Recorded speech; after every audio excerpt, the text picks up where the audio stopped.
단계적 일상 회복을 하고 있는 중에 백신 미접종자의 감염과 그리고 위중증으로의 이완 그리고 백신을 접종한 완료자들에게 경우에 있어서도 돌파 감염과 또 위중증률이 증가하고 있는 뉴스를 우리는 연일 맨 앞에 보고 있습니다. 교회도 정부와 방역 당국의 일상 회복 순서에 맞추어 가고 있지만 이와 같은 사회 일반의 우려로부터 자유롭지 못한 것이 현실입니다.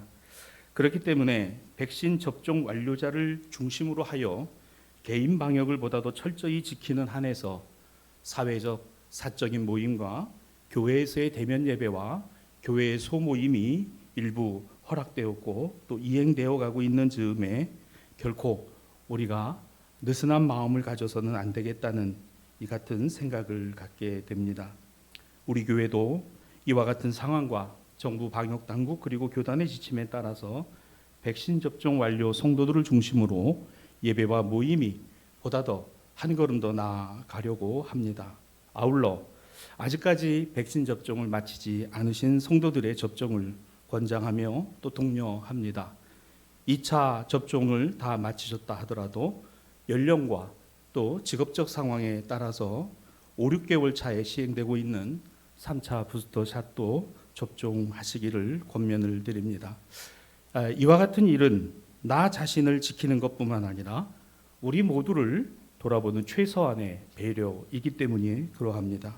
또한 동시에 우리의 신앙과 믿음의 고백을 이어가야 할 교회 공동체가 나 아닌 다른 사람들을 그리고 사회와 이웃을 배려하기 위한 책임과 의무이기 때문에 그러한 것입니다. 그래서 반드시 우리 교회 예배당에 들어오실 때에는 QR 인증이나 수기 방명록을 꼭 작성하시고 밀폐된 공간과 환경을 가급적 조성하지 않으시며 그와 같은 장소에 여러 명이 모이는 것을 금해해 주시기를 부탁을 드리며 또한 음식물을 취식하거나 하는 일들은 가급적 자제해 주시기를 당부드립니다. 또 마스크를 착용하고 수시로 손 소독하는 일 또한 게을리해서는 안 될 것입니다. 제가 이러한 말씀을 드리는 것은 요즘 조금 이런 부분들이 느슨해지고 있다라는 생각 때문에 그러합니다. 우리 교회도 예외가 아니기 때문에 만에 하나 무슨 일이 있어서는 안 되겠습니다만은 지금까지 거의 만 2년을 큰 어려움 없이 저희가 이와 같은 예배를 그리고 이제 단계적 일상 회복을 해가는 마당에 여러분들께서 우리 신앙가족들이 보다도 경각심을 갖고 여기에 협조해 주시고 협력해 주시기를 당부를 드리는 것입니다. 이처럼 오늘을 살아가는 우리 신앙가족들은 세상 속에서의 맞닥뜨려지는 일과 또 신앙을 갖고 살아가는 삶이 병행되어 있다는 것을 절실하게 느낍니다. 어느 것 하나 소홀히 해서는 안 된다는 것도 잘 알고 있습니다. 세상이 어떻게 돌아가고 있고 또 세상이 어떤 상황 속에 처해 있는가 우리가 예민해야 하는 것 맞습니다. 동시에 우리의 신앙과 믿음을 갖고 살아가는 신앙의 그리스도인으로서의 삶의 모습 또한 소홀히 할 수 없다는 것 역시 중요합니다. 오늘 저와 여러분이 나눌 은혜가 바로 이것입니다. 본문 말씀을 중심으로 해서 여러분들과 나눌 은혜는 바로 세상의 일 그리고 세상 속에서의 복음이라는 것입니다. 자, 오늘 본문 복음서를 보면 이제 예수님이 예루살렘에 들어가셨어요. 자, 예루살렘을 가셨을 때 예수님은 그저 예루살렘을 둘러보시기 위하여 가신 것이 아니라 분명한 목적이 있었습니다. 그것이 바로 성전을 향하시는 것이었어요. 성전을 향하시는 것. 여러분, 주님이 성전으로 올라가시는 그 성전 올라가시는 길이 어떤 기쁨의 길이었고 감사의 길이 아니라 가급적이면은 안 했으면 그리고 그 길을 가지 않았으면 하는 마음을 갖고 가셨으나 하나님이 인도하시는 길이기에 순종하셨다는 것을 먼저 기억하시기를 바랍니다. 사랑하는 우리 신앙가족 여러분, 신앙의 길은 내가 좋아하는 것 아니고 내가 좋기 때문에 하는 것 아니라 하나님이 살아계시고 그 하나님이 인도하시기에 순종하는 것이 신앙의 길이죠. 믿음이 그러합니다. 여러분, 이게 바뀌면요, 내가 기분 좋을 때 신앙이 좋고 내가 기분이 나쁠 때 신앙이 나쁘다는 얘기는 하나님께 신앙을 두고 있는 게 아니라 나에게 두고 있다는 거예요. 주님은 그 십자가 길 가시면서 때를 따라 제자들에게 인자가 고난받고 또 죽어야 한다라는 말씀과 또 죽은 지 사흘 만에 부활하신다는 이야기를 하셨는데, 제자들이 지금까지 우리가 봐온 바로는 관심과 생각이 어디에 있었어요? 거기에 있지 않았고 전혀 다른 데 있었다는 거잖아요. 전혀 다른 데 있었다. 어쩌면 저는 이것이 중요한 의미를 주고 있다고 생각합니다. 신앙이 뭐냐고 물으면요, 나의 생각과 주님의 생각의 갭, 그 온도 차이, 그 차이를 점점 좁혀가는 것이다라고 말할 수 있습니다. 우리가 주님의 뜻을 다 모르죠. 그러나 우리가 주님의 뜻에 순종해야 한다는 사실은 잘 압니다. 그런데 나의 생각이 앞설 때가 더 많다는 것을 불현듯 느낄 때가 있어요. 어디서 느껴지죠? 세상에서 살아가는 동안에 그러할 때가 많습니다. 예배당에 와서 예배를 드릴 때 하나님 말씀 앞에 우리가 경건한 마음으로 서게 되면 이 말씀이 우리를 가르치고 교훈하고 책망하고 바르게 인도하신다는 사실을 경험해요. 삶의 자리로 나아갑니다. 삶의 자리에 나아가 보면 그런데 이 말씀과 상충되는 일들이 너무 많다는 것을 깨닫게 되고 느끼게 됩니다. 그러할 때마다 우리는 갈등을 하게 됩니다. 어떻게 할 것인가? 예수님은 성전에 들어가셨어요. 제자들은 전혀 다른 관점으로 바라봅니다. 이야, 이 성전 정말 대단해. 예루살렘에 올 때마다 느끼는 거지만 정말 대단한 건물이야. 엄청난 건물이야. 거기다가 예수께서 계시던 바로 그 시대의 헤롯은 이 예루살렘 성전을 다시금 중수하고 중건하는 일을 하고 있었으니 얼마나 대단했는지 몰라요. 황금문이라는 골든 게이트라는 문이 있어요. 이 성전의 골든 게이트는요, 석양의 빛을 받으면 완전히 새빨갛게 황금으로 빛나는 그와 같은 광경을 보여주고 있었으니까 예수님의 제자들, 이 갈릴리 시골 분들이 그걸 바라보면서 얼마나 대단하다고 여겼을까. 그런데 그 성전을 바라보는 주님의 마음은 가슴이 찢어지는 거예요. 왠지는 제가 말씀을 하는데 여러분 잘 아시잖아요. 예수님은 그 예루살렘과 성전을 바라보시면서 가슴을 치시면서 눈물을 흘리셨다는, 제자들은 전혀 다른 각도로 바라보고 있어요. 다시 말씀드립니다. 그리스도 안의 신앙과 믿음은 나의 생각과 나의 관점과 나의 안목이 주님의 관점과 주님의 생각과 주님의 안목으로 바뀌어가는 거예요. 한 번에 바뀌지 않더라고요. 서서히 바뀌어갑니다. 서서히 달라집니다. 누가 물어봅니다. 성결, 성화의 삶은 언제 마무리됩니까? 우리가 하나님 앞에 가야 마무리되는 거예요. 이건 제 얘기가 아니라 요한 웨슬레 목사님의 이야기입니다. 그가 세상을 떠나기 바로 얼마 전에 제자들이 물어요. 웨슬레 목사님, 성결과 성화, 그것이 언제 마무리되나요? 내가 주님 앞에 가야 거기서 마무리된다.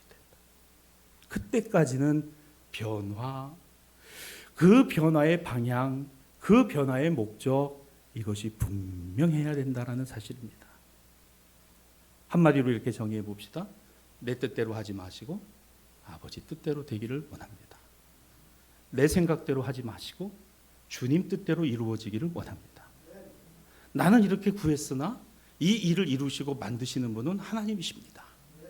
이 고백이 우리 신앙가족들에게 있게 되기를 주님의 이름으로 축원합니다. 자, 그 성전을 바라보고 있었던 예수님이 오늘 뜬금없는 말씀을 하십니다. 뭐라고요? 이 건물이 어떻게 되겠느냐라는 그와 같은 말씀에 대하여 전혀 다른 이야기를 하시죠.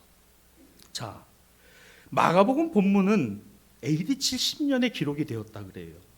이 AD 70년이면은 예수님이 부활 승천하신 후에 대략적으로 40년이 채 안 되는 어간에 기록이 됐어요. 예수님 승천하신 이후의 기록입니다. 그런데 이 AD 70년이 왜 중요한가 하면 이때가 바로 로마에 의해서 예루살렘이 완전히 초토화가 되고 성전이 예수 말씀하신 대로 돌 위에 돌 하나 남지 않고 무너졌던 해가 AD 70년입니다.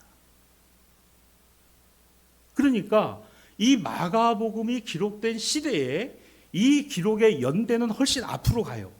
예수께서 제자들과 함께 예루살렘에 올라오셔서, 자, 오늘 13장 1절에 있는 말씀은 그 이전의 사건이지만 기록은 AD 70년의 기록이에요. 로마의 장군이었던 티투스가 오늘 진압사령관의 명분을 가지고 예루살렘으로 들어와 그 예루살렘을 초토화시키고 성전을 완전히 무너뜨려 버립니다.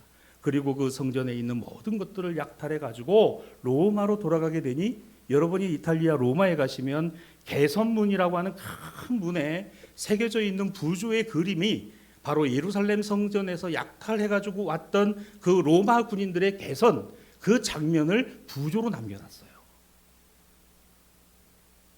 참, 이 일이 역사적으로 이와 같은 일이 일어났었던 시대입니다.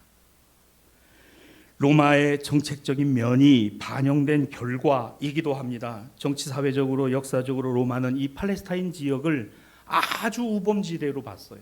늘 분쟁이 일어나고 늘 갈릴리를 중심으로 해서 자칭 선지자들이 일어나서 백성들을 선동해가지고 로마를 향하여 위협적인 것을 가하는 아주 골치 아픈, 그래서 이 유대와 갈릴리와 베레아 지역의 총독으로 오는 거는요, 완전히 로마에서 볼 땐 뭐다? 좌천. 본티오 빌라도가 로마의 총독으로 온다는 사실은 빌라도에게 있어서는 정말 수치스럽고 정말 싫은 거예요. 그 전에 총독은 그나마 자기 뜻대로 하려고 그러다가 대제사장과 성전 지도자 그룹이 오늘 로마 왕제에게 투서를 넣는 바람에 그 투서 때문에 오늘 잘렸어요. 그리고 왔어요. 요한복음에 보면은 예수님에 대한 재판 문제를 놓고 대제사장 그룹과 로마 총독이 갈등을 하다가 대제사장 그룹이 총독에게 이런 협박을 합니다. 당신도 전임자들의 길을 밟겠느냐? 협박을 해요. 우리 말 안 들으면 황제한테 편지 쓰겠다는 얘기예요.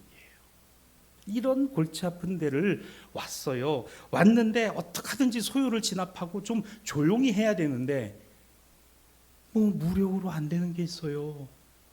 총과 칼로 안 되는 게 있단 말이죠. 그게 뭔지 아십니까? 하나님의 아들 예수 그리스도의 복음이에요.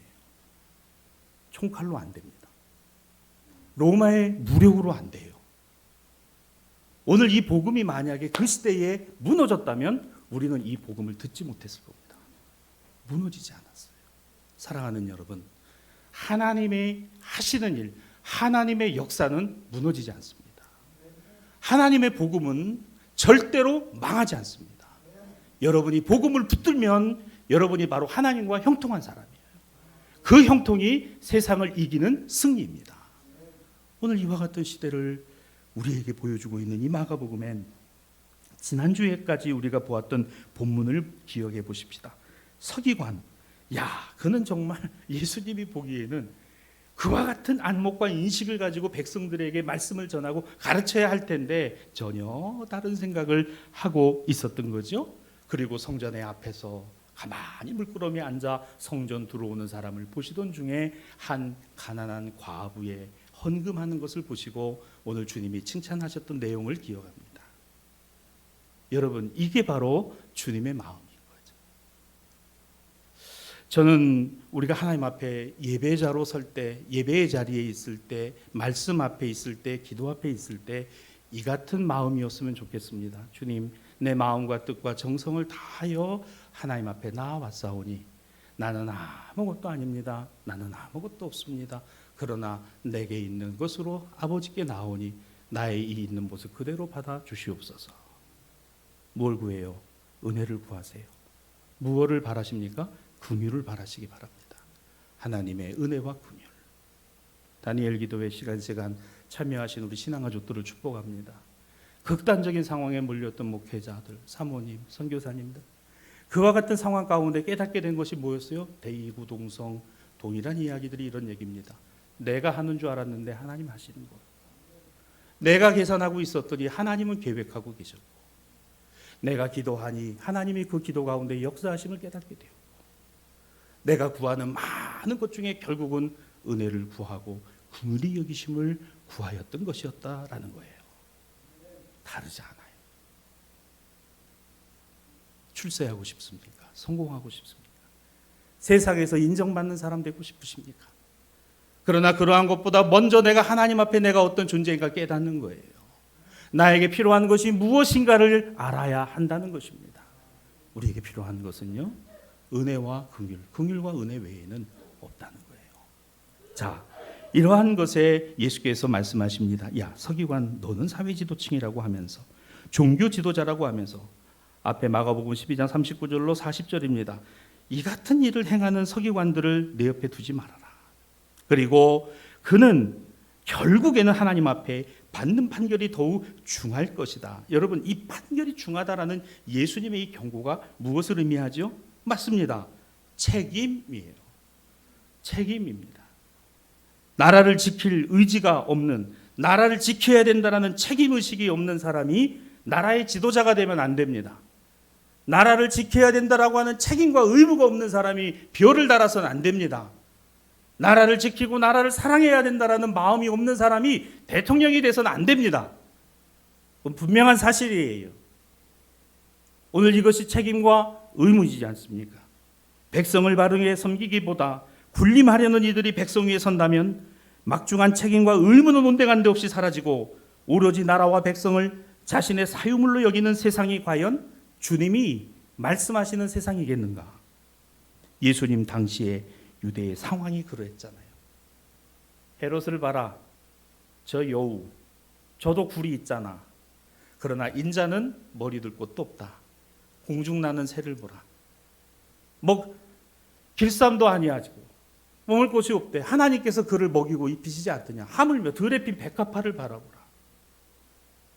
그런데 하늘에 계신 너희 아버지께서 당신의 사랑하는 백성들에게 무엇을 먹을까, 무엇을 마실까, 무엇을 입을까, 그 필요한 거 모르시겠느냐.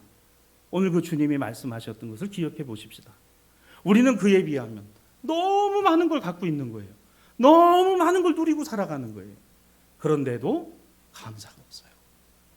너무 많은 하나님의 말씀과 신학적인 지식이 이 서기관을 이런 모양으로 만들어 버렸어요. 책임도 없고 의무감도 없고 배려도 없고 섬김도 없어요. 누가 보시기에? 주님이 보시기에. 차라리 아무것도 모르는 저 가난한 과부가 나의 모든 것 가지고 나와 하나님 앞에 나를 긍휼히 여겨주시고 불쌍히 여겨달라고 이야기하는 그 모습이 오히려 주님의 마음에 그 과부를 인정하고 끌어안으시려는 그 마음이 보여지지 않습니까? 저는 우리가 나라와 민족을 위해 기도할 때 구체적이어야 된다고 생각합니다. 나라를 지킬 의지가 없는 사람이 나라의 지도자가 되면 안 됩니다. 백성을 섬기기보다 군림하려는 사람이 지도자가 돼서는 안 됩니다. 오늘 백성들을 개, 돼지처럼 여기는 사람이 지도자가 돼서는 안 된다는 말씀이에요. 구체적으로 기도하시기를 바랍니다. 정파를 떠나서 정치적 이해관계를 떠나서 하나님의 말씀에 합당한 지도자의 모습 예수님 당대에도 없었어요.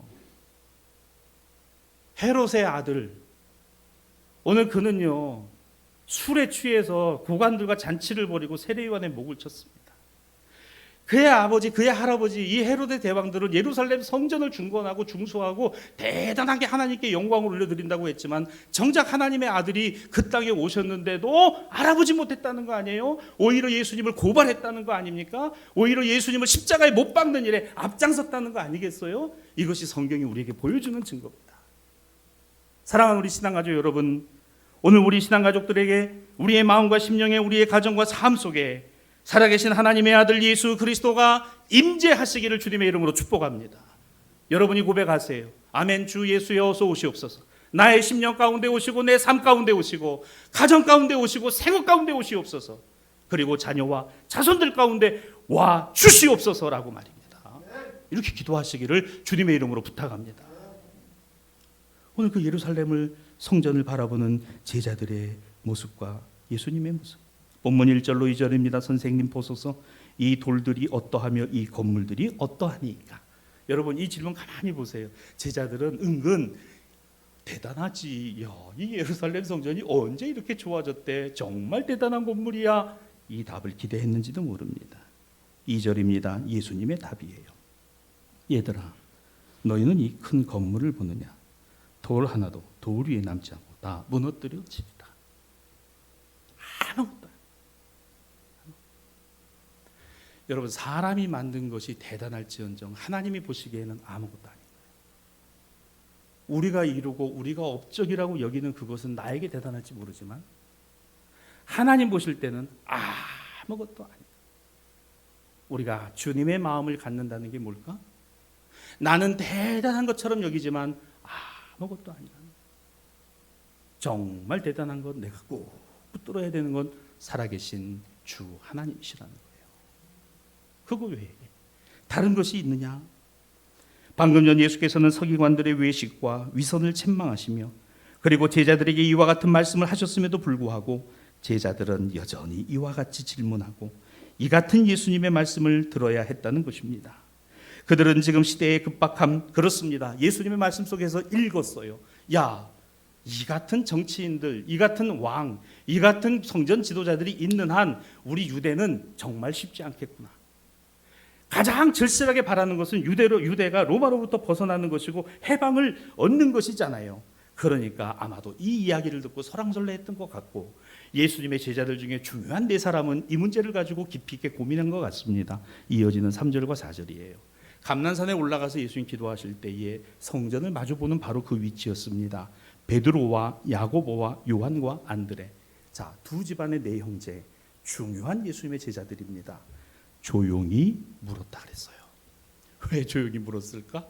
네, 고민을 한 거예요. 이게 무너진대. 이게 무너진다는 말씀. 맞아, 그럴 것 같아. 야, 저 헤롯 하는 거 봐봐. 저게 어찌 하나님께 복 받을 일이야. 그리고 로마 봐봐. 그냥 이 칼과 창을 번뜩이면서 그냥 저 안토니아 성체에서 그냥 우리 내려다보고 그냥 두세 명이 모이면 그냥 집시법으로 그냥 갖다 가두고 막 저러는데, 저런 정권이 저게 오래 가겠어? 뭐 이런 이야기들을 오면서, 그럼 우리 선생님, 우리 예수님께서 하신 이 말씀이 도대체 무슨 뜻일까? 자, 4절입니다. 우리에게 선생님 말씀해 주세요. 어느 때 이런 일이 있겠사오며 이 모든 일이 이루어질 때는 무슨 징조가 있겠나이까? 여러분, 여기서 확 우리에게 와닿는 느낌이 하나가 있어야 됩니다. 이걸 통해서 그들이 해야 될 일을 찾겠다는 게 아니라, 이 4절 말씀의 뉘앙스가 뭔지 아십니까? 그때를 우리가 알면 우리는 대비하고 도망가겠다는 거예요. 우리는 그와 같은 것을 안 당하겠다는 겁니다. 이게 바로 제자들의 속마음이었어요. 이게 4절에서 읽힙니다. 어느 때 이런 일이 있겠으며 이 모든 일이 이루어지려고 할 때는 무슨 징조가 있사오리까? 그거 알아서 뭐하게? 아유, 주님, 그거 알면요, 우린 미리 피난을 하고 미리 짐을 싸고 우리는 미리 대비를 할 거 아니에요. 뭐 미국 시민권도 이제 없고 그냥 미국 시민으로 그냥 비행기 타고 그냥 하와이로 건너가든지 그럴 거 아니냐. 이게 여러분 읽혀지지 않으세요? 이 본문에서 이게 읽혀져야 됩니다. 그런 마음인 거예요. 다른 사람은 다 죽어도 돼. 그냥 나 혼자 살면 돼. 다른 사람 다 망해도 돼. 그냥 나만 잘 되면 돼. 이 마음이 제자들에게 있어요. 주님의 충격적인 대답은 이어지는 5절로 37절까지 이어집니다만, 오늘은 8절까지만 기록을 살펴보았습니다. 사랑하는 성도 여러분, 보세요. 지금 제자들의 관심은 자신들이 잘 되고 자신들이 문제가 안 생기는 것으로 족해요. 이게 왜 이런지 아시겠죠? 주님과 함께 있었어도 주님의 말씀 등한히하고 주님의 말씀 내 안에 담지 않으면, 성령이 그 안에서 역사하시지 않으면 세상의 육신의 안목, 정욕의 안목, 이생의 자랑이 항상 우리를 지배한다는 사실입니다. 그들의 관심은 예수의 제자라는 레떼르보다도 예수님의 제자 아닌 삶을 살아가는 것이 자연스러웠어요. 예수님 배신하고 예수님 버리고 도망하는 일이 어색하지 않았어요. 근데 이게 어색한 때가 왔어요. 이게 아니고 잘못됐다는 게 왔어요. 사도행전 2장 이후에 나오는 성령 강림 이후에는 완전히 달라졌어요. 할렐루야. 신앙과 믿음의 생활 이어가신 우리 사랑하는 대사의 신앙가족 여러분, 성령 충만을 구하시기를 바랍니다. 하나님의 영이 늘 나와 함께 하시기를 원합니다의 기도가 우리 가운데 끊어지지 않게 되기를 주님의 이름으로 축복합니다. 자, 제자들의 관심이요, 사도행전 1장 3절과 6절에 예수께서 십자가에 달려 돌아가시고 3일 만에 부활하신 후에 40일간 이 땅에 계시면서 하나님 나라의 일을 말씀해 주셨어요. 얼마나 고맙고 감사한지 몰라요. 그런데 사도행전 1장 6절입니다. 그와 같은 말씀을 들었음에도 불구하고 제자들이 모였을 때 예수께 이렇게 여쭙니다. 주님, 이스라엘 나라를 회복하심이 이때니까. 주님은 하나님 나라 일을 얘기를 하셨는데 제자들은 이스라엘 나라의 회복, 로마로부터 우리가 노임을 받고 위대한 철인 정치가가 와서 우리를 잘 살게 하고, 정말 저 정치 못하는 저런 정당 그런 정당이 아니라, 저런 헤롯당이나 열심당이나 이런 게 아니라, 정말 바리새당이나 이런 게 아닌 뭔가 좀 새로운 그런 정당이 출현을 해가지고 우리 나라가, 우리 이스라엘이 잘 먹고 잘 사는 데가 이때니까라고 질문하는 제자들의 이 질문을 보세요. 예수님 다른 말 하지 않고 이렇게 얘기하십니다. 사도행전 1장 7절로 8절입니다. 이르시되 때와 시기는 아버지께서 자기 권한에 두셨습니다. 너희 알 바 아니요. 직역합니다. 너희는 왜 자꾸 그런 것만 관심하니? 아유 주님, 세상 돌아가는 거 우리가 알아야죠. 정치인들의 성향이나 그런 거 우리가 아주 주의 깊게 뉴스 보면서 분석해야죠. 그런데 놓치고 있는 게 있는 거예요.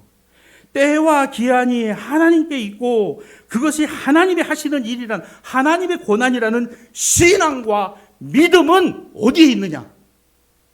그 신앙과 믿음 뭐죠? 살아계신 하나님 아버지와 그 아들 예수 그리스도가 생명의 주님이십니다라는 이 고백은 어디 있느냐는 거예요. 우리 신앙 가족들에게 담임 목사로서 묻습니다. 지난 2년 동안 아주 편했어요. 예배, 온라인. 어쩌면 우리 마음에 스멀스멀 그런 마음이 들어옵니다. 야, 이렇게 해도 되는구나. 여러분에게 묻습니다. 과연 살아계신 하나님과 그 아들 예수 그리스도의 구주되심의 신앙과 믿음은 여전히 존재하십니까? 여러분의 마음과 심령의 말입니다. 온통 세상에만 관심입니다. 온통. 두고 보세요. 앞으로 어떤 일이 일어날지 모릅니다. 요소수 문제, 정치를 잘못해서, 정치인 잘못 뽑아서, 정당이 이상해서, 그것도 이유일 수 있어요. 그러나 그거는 글로벌한 문제이기도 합니다. 오늘 아침 뉴스 보셨나요? 중국에서 수입하고 있는 오동나무가 없어가지고 오동나무 관을 못 짠대요. 이제는 그냥 흙에 가서 묻힐 판이라고 언론에서 대서특필하고 보도를 해내기 시작합니다. 오동나무 관이 없대요. 반도체가 없어서 차를 못 만든다. 전선줄이 없어갖고 차가 조립이 안 된대. 어떤 일이 일어나고 있는지, 얼마나 인간이 만들어 놓고 이루어 놓는 것이 불완전한 것인지, 우리가 대단한 업적이라고 여기는 그것이 아무것도 아니라는 것을 이 코로나 2년 동안 못 깨달았다고 한다면 정말 심각한 문제인 거예요. 더 중요한 문제가 있습니다. 내 신앙과 믿음이 얼마나 스크래치가 났고, 얼마나 빠졌으며, 얼마나 잘못되고 있는지 못 깨닫고 있다면 우리가 세상에서 가장 불쌍한 사람들. 그러면 주님이 말씀하시잖아요. 사도행전 1장 8절입니다. 여러분 한번 속으로 따라 하시죠. 오직 성령이 너희에게 임하시면 너희가 권능을 받고 예루살렘과 온 유대와 사마리아 땅 끝까지 이르러 내 증인이 되리라. 주님 거기에 두고 계세요. 세상 일에 관심 갖는 거 좀 그만하고 세상 속에서의 복음이 어떻게 구현돼야 하는가를 좀 생각해라. 세상의 일만 관심하지 말고 세상 속에서의 복음이 어떻게 구현되어야 하는가를 내 마음에 담고 있느냐, 주님이 물으시는 거예요. 교회는 세상 돌아가는 거에 예민하고 바라봐야 합니다. 동시에 교회가 해야 될 성례전과 예배와 그리고 침묵과 기도와 그리고 하나님의 영성들이 우리 신앙 안에서 충만하게 교통되고 교제되어야 합니다. 사랑하는 여러분, 교회에 오세요. 백신 2차례 접종 맞으시고 부스터샷 맞으신 성도들 마스크 차고 오시기 바랍니다. 이곳은 만민이 기도하는 집이라 그랬어요. 하나님께 예배하는 공간입니다. 우리가 만나 주님의 은혜를 나누는 곳입니다. 오시기를 바랍니다. 이제 그와 같은 것에 우리가 무엇을 주의하고 어떻게 조심해야 하는지 다 알잖아요. 그런데도 그런 마음이 들고 있지 않다면 죄송합니다. 이해하세요. 당신의 신앙과 믿음을 점검해 보시기를 바랍니다. 과연 나는 무엇에 관심을 하고 살아가는 사람인가? 세상 일만이냐, 아니면 그 세상 속에서 복음의 가치냐라는 거 말입니다. 제자들을 보세요. 예수님과 함께 있었지만 그 마음과 생각이 예수님과 같지 않았어요. 예수님과 함께 있었지만 예수님과 같은 생각이 아니었다는 거예요. 사랑하는 여러분, 우리는 지금 주님이 우리와 함께 하고 계시다라고 믿고 고백한다면 우리의 신앙과 믿음 안에서 우리는 주님의 주님이 가지고 계신 그 생각과 마음이 나의 생각과 마음과 어떻게 해요? 점점 일치되도록 해야 한다는 사실입니다. 이 말씀을 꼭 기억하시기를 주님의 이름으로 축복합니다. 세상 일에 관심을 갖고 뒤떨어지지 않는 감각을 갖는 것 대단히 중요해요. 꼭 필요합니다. 그러나 그렇다고 해서 우리가 신앙과 믿음의 영적인 감각들이 둔감해져서는 안 된다는 사실 또한 확실하다는 것입니다. 다시 말씀드립니다. 제자들처럼 우리도 시대의 징조를 분별하고 자기 자신이 잘 먹고 잘 사는 일에만 관심하는 것, 여러분 그것만 집중하는 것, 주님이 그것을 말씀하셨어요. 더 중요한 것이 있다. 그와 같은 것에 더 중요한 것은 복음의 증인 예수 그리스도의 증인이 되는 일, 그게 교회의 일이고 성도의 일이라는 사실을 기억해 보시기를 바랍니다. 그래서 이제 예수께서는 이 같은 마음으로 제자들에게 말씀하시며, 자 다시 마가복음 13장 본문 5절에 와 보면 이런 말씀을 먼저 하세요. 그 마지막 때의 징조에 대해서는 너희가 사람의 미혹을 받지 않도록 주의해라. 여기서 사람의 미혹을 받지 않도록 주의하라는 말씀은 나아가 6절입니다. 많은 사람이 내 이름으로 와서 내가 그라 미혹하리라. 자 보세요. 주님의 이름으로 주님이 하시는 이 일이라고 여러분 그래요? 다 그런 거 아닙니다. 다 그런 게 아니라는 거예요. 잘 기억하시기 바랍니다. 뿐만 아니라 오늘 이 말씀 속에는 사람의 미혹을 받는 일을 마치 하나님의 권면으로 여기는 무지함과 영적인 빈곤이 들어있다는 거예요. 우리 이 지난 2년 동안에 우리 신앙과 믿음이 무너졌다라는 증거가 하나님 말씀 앞에서 깨달아지지 않는다면 이건 심각한 영적인 빈곤이고 영적인 가난입니다. 이제 늦지 않았어요. 고백하시기 바랍니다. 가난한 과부가 두 랩돈을 두고 성전에 나왔던 마음처럼 주님 지난 2년 동안 신앙 다 까먹었습니다. 믿음도 다 까먹었습니다. 주님 나를 긍휼히 여기시고 불쌍히 여겨주시기를 원합니다. 오늘 주님이 그를 끌어안으시고 잘하였다. 오늘 그를 끌어안으시는 것 주님의 마음이에요. 주님의 사랑이라는 사실이에요. 사랑하는 우리 신앙가족 여러분, 사람의 미혹을 받지 않도록 주의하라. 왠지 아세요? 하나님의 인도하심을 받지 못하니까 사람의 미혹을 받는 거예요. 하나님의 인도하심이 있다면 사람의 미혹은요, 그건 끊어지고 마는 거예요. 그런데 그냥 사람 따라가는 거예요. 사람을 따라가. 뭐가 될 것처럼, 뭐가 되는 것처럼. 그런데 그게 아니다. 사람의 미혹을 받지 않도록 주의하라. 여기에 담겨진 주님의 뜻은 하나님과 형통한 사람이 되라. 하나님과 연결된 사람이 되라. 사랑하는 대사의 신앙가족 여러분, 시대를 분별하고 세상의 일을 분석하는 것 필요하고 꼭 있어야 하는 사회적 책임, 그리스도인과 교회의 사회적 책무입니다. 그러나 동시에 우리가 해야 할 본분과 신앙적 사명, 그 세상 속 복음의 증인되는 일이 우리에게 있다는 사실을 기억하는 저와 여러분이 되기를 바랍니다. 그리고 이것이 희미해지고 이것이 잊혀졌다면 다시 회복되는 이 11월 달이 되었으면 좋겠고, 성령 강림 후 25번째 주일을 지나며 다음 주 추수감사 주일과 마지막 주일의 대림절을 통해서 새로운 기대와 새로운 소망 가운데 우리 가운데 임재하실 그리스도를 기다리는 저와 여러분, 우리 대사교회가 되기를 주님의 이름으로 축복합니다. 오늘 구약 본문 다니엘서에는 다니엘서 12장 2절로 3절에 다니엘의 그 시대에 이렇게 말씀합니다. 많은 사람이 깨어나 영생을 받는 자도 있겠고 수치를 당하여서 부끄러움을 당할 자도 있으니 지혜 있는 자는 궁창의 빛과 같이 빛나며 많은 사람을 옳은 대로 돌아오게 한 자는 별과 같이 영원히 빛날 것이다. 다니엘을 두고 하신 말씀이오나 유다 이스라엘 백성들의 회복을 두고 하신 하나님의 이 말씀이 오늘의 한국 사회와 한국 교회, 특별히 우리 대사교회와 우리 기독교 대한 성결교회 가운데 임하는 말씀이기를 원합니다. 세상의 일만이 아니라 세상 속에서 교회가 해야 하고 그리스도인이 해야 될 일이 있다는 사실, 오늘 우리는 영원히 수치를 당하고 부끄러움 당하는 인생이 아니라 깨어나 연생을 받으며 그리고 많은 사람을 옳은 대로 진리로 그리고 구원으로 인도하여 내는 일을 감당해야 될 사람들, 그것이 바로 세상 속에서의 복음을 지닌 성도와 교회라는 것입니다. 시대 정신을 잃어버리지 맙시다. 시대를 분석하고 시대를 비판하고 시대를 바라보는 것 대단히 중요하나 동시에 우리는 신앙과 믿음 안에 묻고 결단해야 한다는 사실입니다. 세상의 안위를 쫓고 세상의 외적인 것만을 쫓아다니다가 결국 모래 위에 성을 쌓는 어리석음이 되지 말고 내가 무엇인가 이루었다라고 하는 착각 속에 그것이 바벨탑이었다고 깨닫는 순간은 그것이 무너질 때였다는 것이며, 예루살렘 성전이 무너지고 난 다음에서야 비로소 초대교회는 예수님의 이 말씀을 이해할 수 있었다는 것입니다. 사랑하는 성도 여러분, 대사교회는 하나님의 교회, 주님의 교회입니다. 이 교회를 지키는 문지기가 저와 여러분이에요. 세상의 무엇보다도 주님의 성전에 문지기가 더 낫사오니 이 성전, 이 예배당, 여러분이 성전으로 부르고 여러분이 예배당으로 불러야 성전이요 예배당입니다.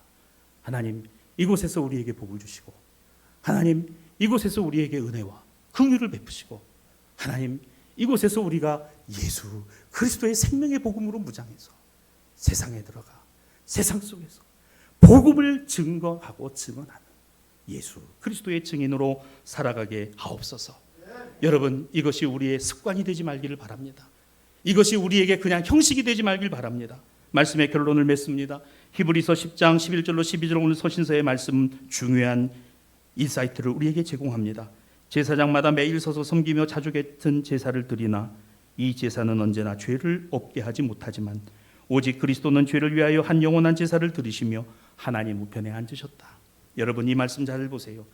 인간 제사장 매일 서서 섬기며 자주 같은 제사를 드렸지만 그것으로 죄를 없게 하지 못하니 오직 그리스도는 죄를 위하여 단 한 번의 제사를 드리심으로 우리의 죄와 허물을 사하셨느니라. 여러분, 이 말씀의 의미가 무엇입니까? 그렇습니다. 이것이 어쩌면 우리의 일상의 모습인지도 모릅니다. 그리스도인이라는 문의는 갖고 있고 교인이라는 모습은 갖고 있지만 그저 습관적인 일상적인 것만 가지고서 아니에요. 이것으로 다가 아니라는 것입니다. 이어지는 히브리서 10장 23절로 25절 본문은 약속하신 이는 미쁘시니 우리가 믿는 믿음의 도리의 소망이시니 움직이지 말고 굳게 붙들어 서로 돌아보아 사랑과 선행으로 격려하며 모이기를 피하는 어떤 사람들의, 보세요, 습관처럼 하지 말고 오직 권하여 그랬습니다. 여러분, 습관으로 교회 오는 것 아닙니다. 오늘 살아계신 하나님을 만나러 오는 것이에요. 주님의 복음을 내 안에 담기 위해 오는 것입니다. 세상에서 누가 이거 가르쳐 줍니까? 정치 모임에서 예수님 가르치고 그곳에서 정당에서 주님을 진리라고 증언합니까? 교회밖에 없는 거예요. 여기서 무장하고 세상에 들어가시기 바랍니다. 세상에서 승리하실 수 있다고 저는 믿습니다. 주님의 약속이에요. 이 약속이 저에게도 여러분들에게도 살아있기를 주님의 이름으로 축복합니다. 성도는 건전한 시민사회의 일원으로서 책임과 복음의 증인되는 일에 제재된 사명을 동시에 갖고 있다는 사실을 기억하십시다. 돌아오는 주일은 2021년의 추수감사주일입니다. 올 한 해만의 감사가 아니라 지난해부터의 감사였으면 좋겠습니다. 정말 생각해 보니까 내가 세상의 일에만 너무 가 있잖아. 세상 속에서의 복음이 살아있는 하나님 아버지 감사합니다. 이 모든 것 하나님이 하시는 일입니다. 그러며 동시에 다니엘 기도의 제3차 주간을 이제 오늘부터 시작하여 돌아오는 주일까지 마지막 차수를 이어갑니다. 시간 참여한 우리 신앙가족 여러분, 그 말씀의 메시지를 주목해 보십시오. 사람은 다르고 환경은 다르나 역사하시는 주님은 동일하시고 우리가 받는 은혜가 동일하니 오늘 그 간증이 저와 여러분의 간증 되기를 주님의 이름으로 축복합니다. 복되신 주님, 우리 교회와 이 말씀을 들으시는 우리 모든 신앙가족들과 함께 하실 줄 믿습니다.